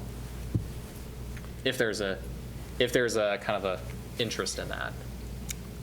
But I guess let's go back to size, profile, material, texture. Are you comfortable with those 4 saying any new siding has to match the original for size, It profile, doesn't say it material? has to, it says it should. Should. Thank you. Should it continue to use the word should, or should it say must, or do you have to put have to? Be quiet. This is some wordsmith right now. Or maybe we shall put shall. Who knows? Get real legal here. I 100% agree. The idea of the Historical Society is to keep it historical. Yeah. And in an altruistic world, everything would stay exactly the same. I don't know if in 2023 that's possible, with people being able to afford that, and whether it's actually smart to be able to preserve a building using old technology when you have new technology. Now, I 100% agree on wall guidelines. Number 2, it should look acceptably like it did originally, and that's what that states. I'm also the president of my HOA. I deal with this on a regular basis. People come up to me and they're like, oh, we want to do that. It's like, fine, as long as it looks like the house and it looks like it was meant to, then you can do what you want. And you have to give people that freedom because they spent $200,000 on their house. It is theirs, and it is their hope to make it better so that they can sell it someday and profit from that. If you're putting an anchor around their neck and saying it can only be this wood and it can only be that, I think we talked about that, the new couples coming up buying houses are going to stay away. No, they're just going to stay away or as you were saying, there was that article where you have historical districts that are starting to decay because of these cost prohibitive things, and I can see that happening with some of the newer couples. They're just not going to I mean, you can't regulate someone's taste, unfortunately. If, you can put guidelines, but if someone wanted to put the heavily wooded hardy plank, hopefully that comes up against us and we say, hey, here's an alternative. Because that doesn't match the original. And, maybe we help them find the right material that matches. But I think what you have here works. I'll state it that way. Eric, do you have anything? Well, what's the point of the district is a good question, and it certainly is to preserve the character of these buildings. And that preservation is a key word, because if people, I see both sides of this argument, and I don't think it's a really, really hard question. And I think that, ideally, yes, it would be exactly like it originally was built, with the same exact stuff, the same exact nails. But is that realistic? I mean, we want to preserve these properties, and if people can't afford to do any of the work, it's going to have the opposite effect. Mm-hmm. And that's the real fear. The one thing that is problematic, though, is sometimes there are things that are cheaper in the short term, right? But more costly in the long term. What they end up, or where they do something because it's less costly at this point in time, they end up damaging the structure behind and actually creating even more of a bill down the road. So they're really not saving money. They're kicking the can down the road, and now have a bigger price tag to deal with. I would really like to see sort of examples of some of the stuff that's available now, because I'm assuming this is technology that's changing by the year on what's available that's actually going to look like a piece of wood siding. And if I can see that, I could make a better decision on would that be acceptable. If we're just talking about stuff that people did on properties 25 years ago or 50 years ago, we see some really bad examples in the district, and of course that scares us off of allowing any sort of deviation from the original materials. But what if there's better materials? I'm not a builder anymore.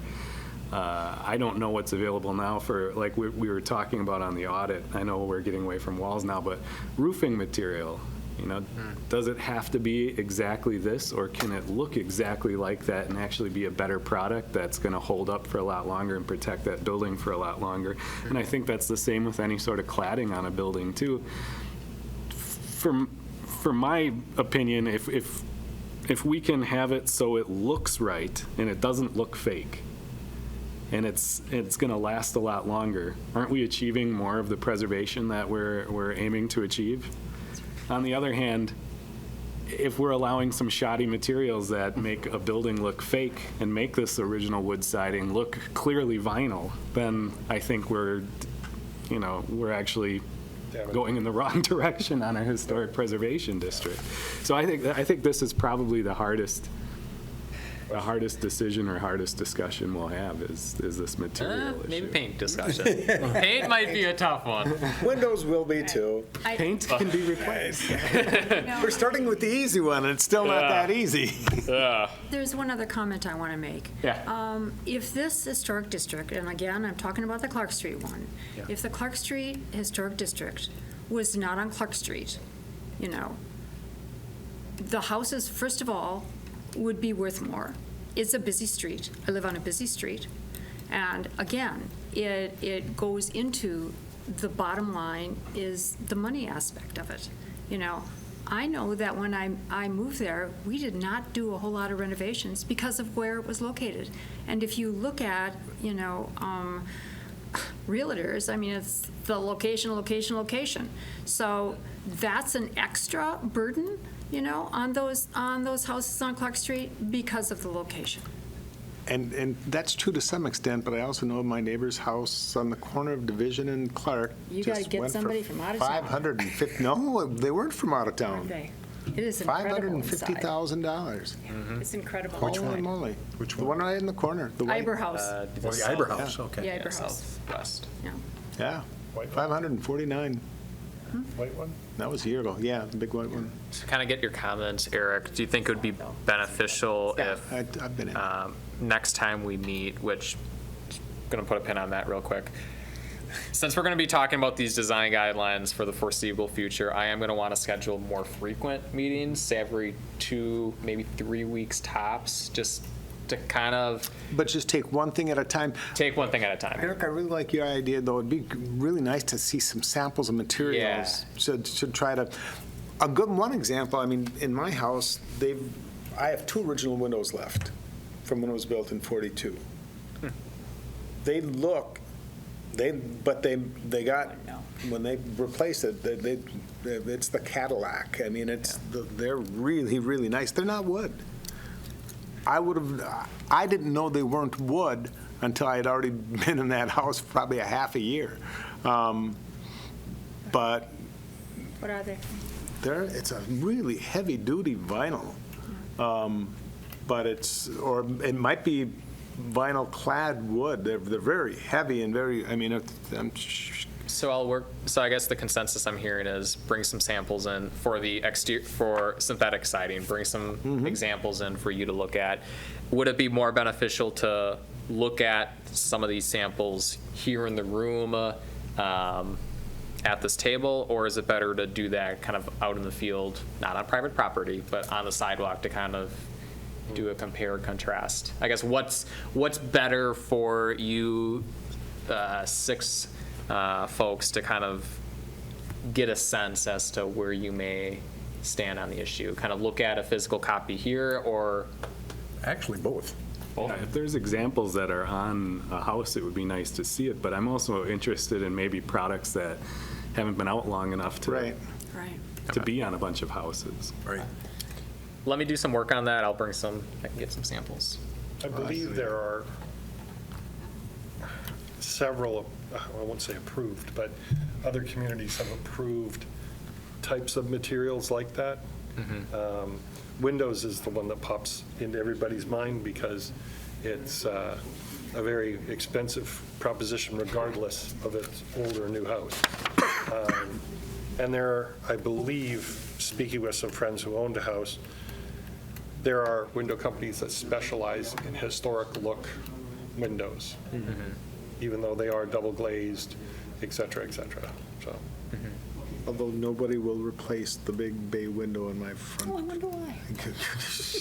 They will for a certain price. No, they won't. They won't even, it would have to be Custom. Yeah, it would, my God. I can't even. No, they will replace it. Just And I'm depends. willing to take donations. No, So- but like Anderson Window came and they wouldn't even do it. No. They said they wouldn't even Standard build window them like companies that. won't touch it. So for synthetic siding, next time we meet, bring some samples in, and we can have that conversation there. Next part, section 3.2, going to focus on wood for exterior wall material. Anything on the wood guidelines, this would be number 1 through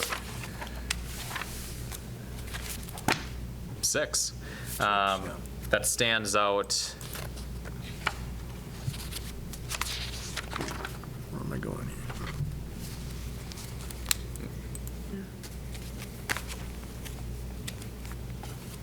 I think, as far as I'm concerned, I think those details on the building are the ones that really give it the character.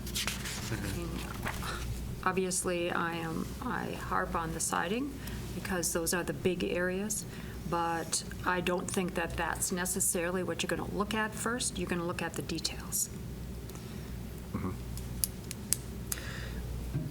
So one thing I wanted to kind of ask you, and I know there's examples of this elsewhere in the document. So if you look at guideline number 2, where it says routinely inspect wooden features for signs of water retention and damage, mildew, decay, and insect infestations. At least how I read that, it's not necessarily a guideline, it's more so a helpful hint, as what Cedar Rapids has. Right. I guess, do you see a value in, if we go the Cedar Rapids route and having the homeowner tips, to include that on there? Or do you think, is it just better to strike out that in its entirety and similar examples for other types of building improvements? I think that would be a good, helpful hint, like Cedar Rapids has. Yeah. I Just kind of just agree by with that. putting that as the title, I think it just puts it in a different light. Yeah, it puts it in a All of positive these light. things, you know, it's like homeowner tips, routinely do all, which, that's what all of those are. And yet, instead of it being seen as something oppressive, it seems like, oh, yeah, I hadn't thought of that. I'm I mean, glad they mentioned it. they're a guideline, you can't enforce these. Yeah, You it's, can't force them to routinely inspect things. no, you can't enforce Might as that well make unless- it a helpful hint rather than Yeah. a Guideline. And then guideline number 5. This is one personally, I've been going back and forth on. It gives recommendations as to painting wood surfaces. My question to you is it helpful to have this guideline under the, have these requirements 5A through E under the wood guidelines, or should these all be included under our paint guidelines? I think they more appropriately go under paint. And your prep work is by far the most important part of your painting process, but I think that's probably the more appropriate place for it to be. Yeah, it'd be under paint, yep. I guess anything under 5A through 5E that stands out as, I'm kind of skeptical of it, or anything that you think is missing as part of the prep work behind it, just for wood? I guess my question is, do people know what the next sound paint layer is? Because when I just had my house painted, I said, do not paint any gray wood. You know, so in some areas, the paint pops right off to the wood underneath. Yeah. And the wood underneath is dead. It is gray, and paint will not stick to that. It might stick for a year, but it's not going to stick after that. So, I mean, if you're telling them what to do, I don't know if a lot of people know that you don't paint over anything that's gray, or black for that matter, you know? Well, you have to, it says prime any bare wood surface prior to painting. Okay. But bare might mean gray wood. Well, yeah, it might, well, primer, a good primer still should should. It's supposed to, yeah. However, I don't know. I'll let you know in a year. We just painted a building. Okay. Okay. Any other comments specific for guideline number 5 with the painting of wood surfaces? I'm not that happy with the font. Was that? Just kidding, jeez. Is there a way to really stress not sandblasting or pressuring? Yeah, I know, I thought, My neighbor did that unknowing. Bad stuff. Had to replace Especially the on wood. entire house. yes. All the siding on the house. Yeah. Probably if we could put that in bold or something, Yeah. because you're right, because I think they're well-intended, because Exactly. they're preached that prep is so important, and so they come in, they sand, you know, think we'll it's an either easy way. take high-pressure wash, or we'll sandblast it, and we'll get right down to, and then it's ruined. She got talked into it, and Yeah. it just obliterated the entire house. Yeah. Do we have any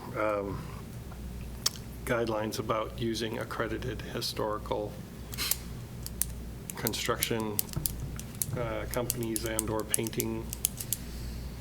No, and So then it just can be a guideline. It just Yeah. could be Yeah. a helpful tip. It's, yeah. and I don't know if, this is more of a legal question, I don't know if we have the Right. authority To to mandate that, yeah. Well, I know regulate what contractors. at our level, but state level, I mean, you can redo a house with perfectly great intention, and just by putting the wrong,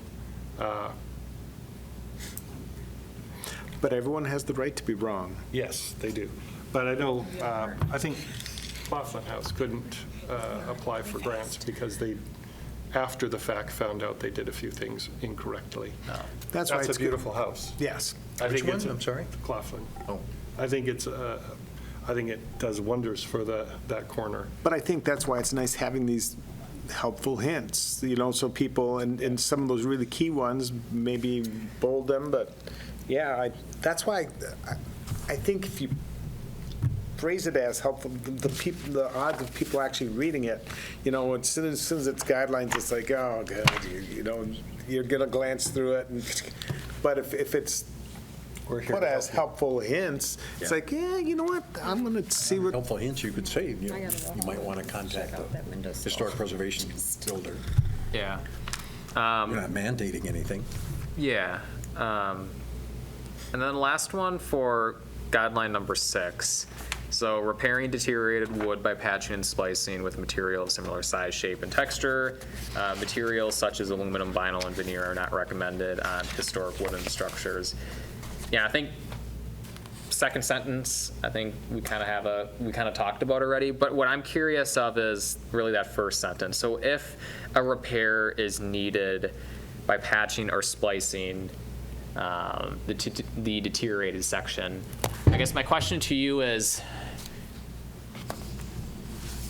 how much is good enough in terms of deteriorated wood that's being spliced? Like, are you okay with just splicing out just the deteriorated section, just a square of it, or does the whole panel? I'm thinking, maybe to give a good example, say the front driver door, you got a rust spot on it, right? You go to a dealership, you want to get that fixed. Sometimes they can just correct maybe a 5-inch by 5-inch square where the rust is shown. Sometimes they have to replace the full thing.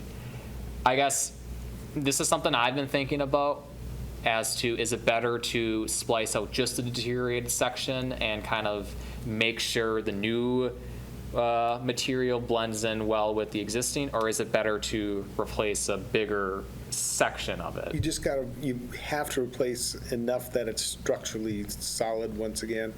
The part that I struggle with is you have to use the same exact, there's some really good products, some two-part epoxies and different types of things where if you remove rot, and depending on the size, it's just like with your car, you don't always cut out the metal, and there may be some small things, and there's other types of materials that are appropriate to use and still would be durable. I saw just within the last couple of days, I was watching a program on this old house, and they were working on columns, and they had there was a chunk, and they patched it in with a two-part thing, and then had another type of mud, and they sanded it all down perfectly, and then primed and painted, and it was, the epoxy was stronger than the wood ever was, and probably going to be more, and it would be really hard to cut out a part of a round column and with a chunk of wood and get it to work. So sometimes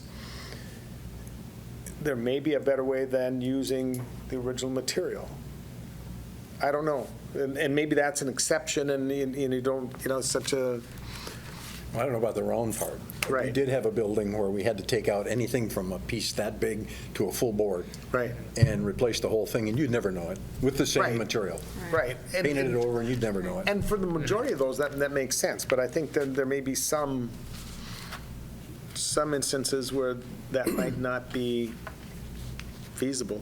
Like those unique Best. Might be a architectural unique- features. Yeah. To be able to repair those, like you're saying, with some sort of epoxy, if you're trying to do a chunk of it, isn't that better than taking the whole feature off and trying to recreate Even it? some of the corbels and cornices, I mean, sometimes. See, the problem is, though, on the Franklin House, we did that, and the epoxy just fell off. Yeah. It just fell off, didn't hold. Now, that was on the bottom of a column. So it was unsupported. But it just fell off.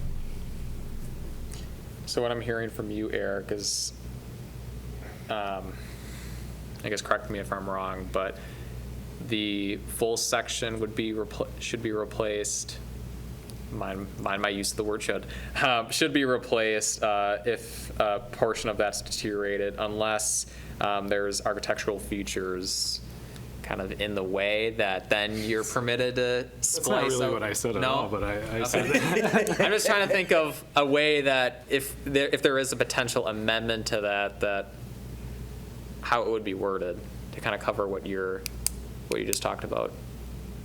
Or is it better suited just as they come type of situation? Yeah, where as they I come, think there's then- so many different variables, it's really hard to write something that's going to take everything. So I think leaving it as general as 6 is, you repair the deteriorated wood, you patch and splice, and then what not to use. Would it be in our purview to contact someone who does historical renovations, Restoration? repairs, and ask them what the proper procedure today is? We could get Because some- I totally agree with what you said. If you put in an epoxy and you just try and stick it to rotting wood, it's going to fall off. Yeah. If you were to take that wood back to a certain level, put in supporting rebar bars that stick out into that epoxy will be there with the cockroaches at the end of time, and the rest of that column will be gone. So, I mean, the wording of it is one thing, and we can talk to that, but unless you have a professional construction person who does these repairs in a historical manner, it's very Unless we hard. want this to be a 500-page manual. Right. Exactly. We're not- We could. No, we can't. Well, that's the other No. thing. How far do you want to go down Yeah. that rabbit hole? I we don't need to think go you have If you to, want to say repair people. with splicing material, similar size, shape, and appearance, we're done. Because that's really what we're concerned with. Yeah. We're not concerned about anything else. We want it to look like it did originally. And that's I believe, the original intent of a historical preservation, is you want it to look like it did. I wonder if somebody in the state could come up, State Historical Society. There's many contacts we could get, I'm sure. That would be my, The kind of thing Barry's talking about. that would just be my interpretation. When you start to get into the nuts and bolts about how to repair something, is it better to cut out that small piece? You know, it might cost $20 to get a piece of cedar that you can drop in there. Or, you know, I can guarantee you that whatever your replacement is going to age differently from the piece of wood that's next to it. And the piece that was originally there, well, I can't say that, depending on the weather, and they're going to age differently regardless. Yeah. So, Okay. Any other comments pertaining to our wood guidelines? Otherwise, I think, honestly, this was a good conversation.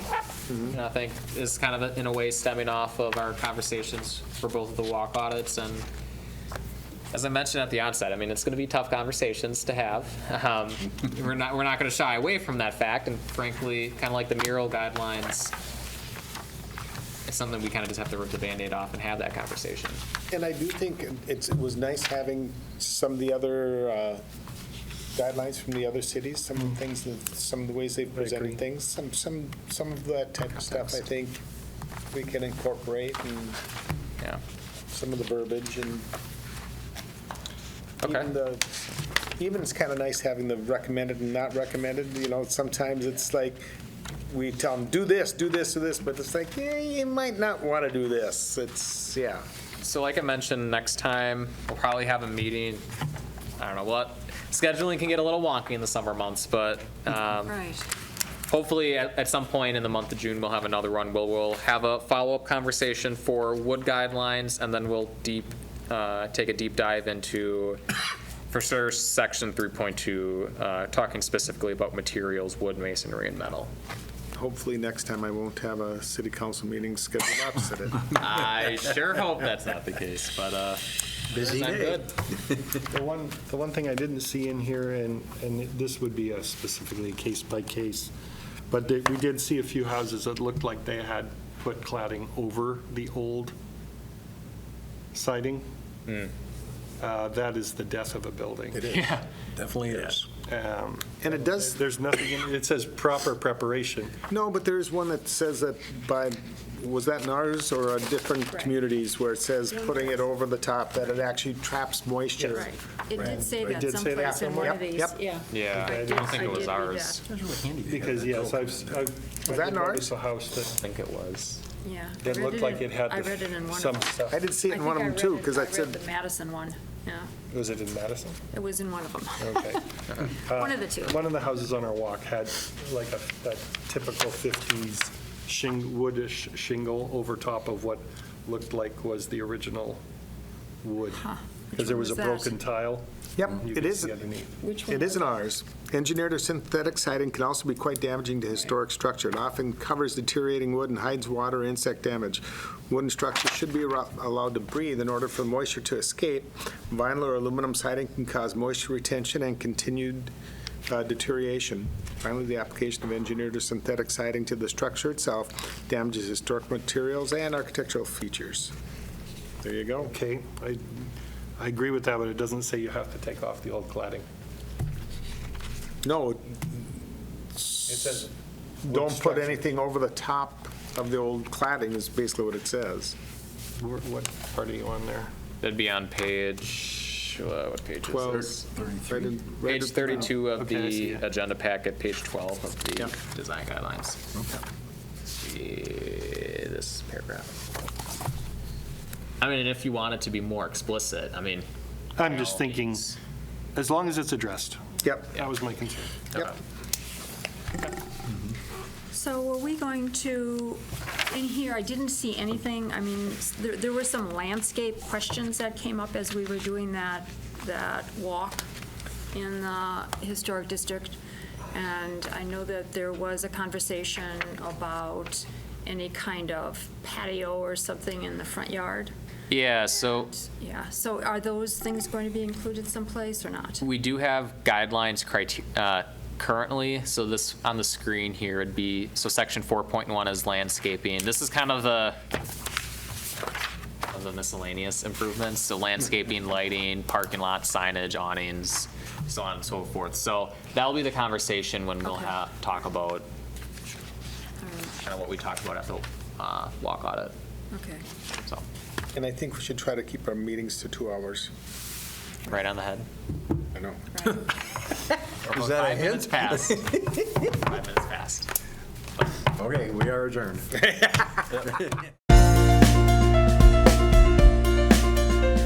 A video of this meeting is available for viewing on the city's website, stevenspoint.com/videos.